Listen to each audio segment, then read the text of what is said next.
Bonsoir à tous et bienvenue dans Basango Yamboka, votre revue de presse. Voici l'essentiel de l'actualité congolaise et africaine de ce mercredi 5 novembre 2025. Le ministre délégué à la Défense nationale chargé des anciens combattants, Eliezer Tamboué, a déploré devant l'Assemblée nationale l'état du système éducatif congolais. Il a estimé que le programme actuel accorde trop de place à l'histoire occidentale au détriment de celle des anciens combattants congolais. Selon lui, on apprend aux enfants l'histoire des Blancs en oubliant la nôtre.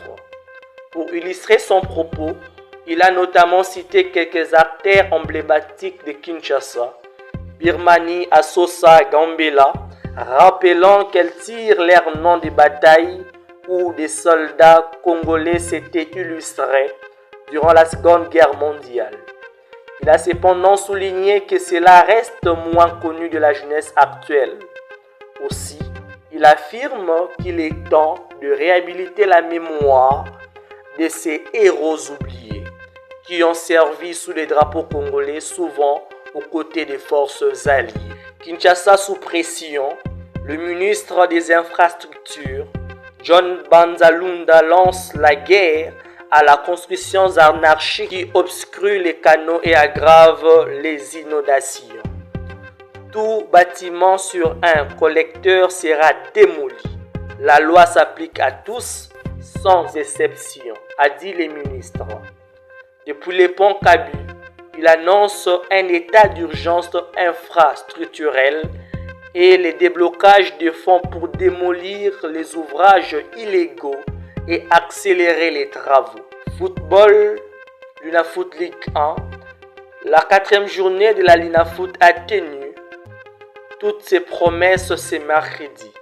À Lubumbashi, Saint-Éloi Lupopo s'est imposé 2-1 face au FC Tukas au stade Kibasa Maliba.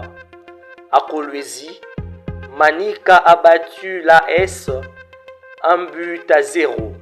À Kinshasa, AC Rangers a dominé les Aigles du Congo 2-1, tandis que V-Club a largement battu Renaissance du Congo 3-1.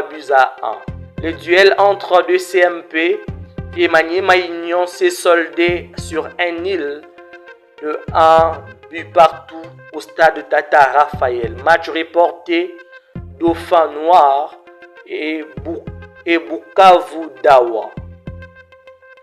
Bilan 5 matchs disputés sur 6 sur un total de 12 buts inscrits, soit une moyenne de 2,4 buts par rencontre.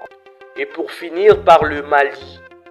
Depuis environ un mois, le Mali fait face à une grave pénurie d'essence due selon les autorités au blocus et aux manœuvres de l'ennemi. Ce mercredi 5 novembre, un important convoi de camions-citernes est entré à Bamako, escorté par les forces armées maliennes.